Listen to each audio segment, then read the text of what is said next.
আমারও মনে একটা বড় ইচ্ছে ছিল বড় মায়ের মন্দিরে যাব, সেটা আজকে পূরণ করতে চলেছি।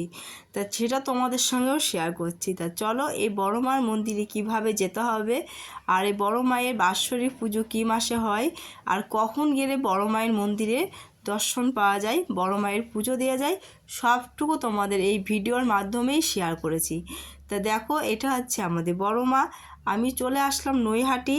তা নৈহাটি স্টেশনে নেমে বড় মায়ের মন্দিরে কিভাবে আসতে হয় সবটুকু এই ভিডিওর মাধ্যমে তোমাদের আমি বলেছি। তা চলো, প্রথমে চলে এসেছি দেখো আমি রানাঘাট স্টেশনে।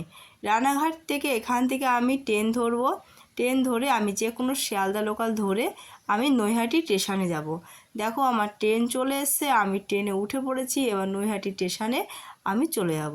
তো নৈহাটি স্টেশনে আমি চলে এসেছি। নৈহাটি স্টেশনে নেমে ওখান থেকে স্টেশন থেকে 5 মিনিটের রাস্তা পায়ে হাঁটা গঙ্গার ঘাটে।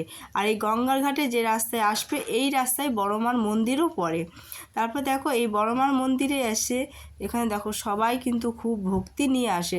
তোমাদের মনে যদি ভক্তি ও ভালোবাসা মায়ের প্রতি একটুও থাকে বন্ধুরা, তবে ভিডিওটা তোমরা অনেক প্রচুর পরিমাণে শেয়ার করে দেবে। আর কমেন্টে লিখতে কিন্তু ভুলবে না জয় বড় মা। তারপর দেখো আমি গঙ্গায় চলে এসেছি। আমার ছেলেরা স্নান করছে, এরপরে আমিও স্নান করব। তা দেখো ওদের স্নান হয়ে গেছে, তারপরে আমিও স্নান করতে নেমে গেছি গঙ্গায়। গঙ্গা স্নান করে আমি এক ঢাক জল নিয়ে নিলাম, কারণ আমার ঘরে বাবা ভোলানাথের ছবি আছে, আমার সেখানে পুজো দিতে। আর আমি শিব মন্দিরে প্রত্যেক সোমবারে ভোলানাথের জল ঢালি, তার জন্য আমার গঙ্গা জলটা লাগে। তার জন্য আমি এক ঢাক গঙ্গা জলও নিয়ে নিলাম।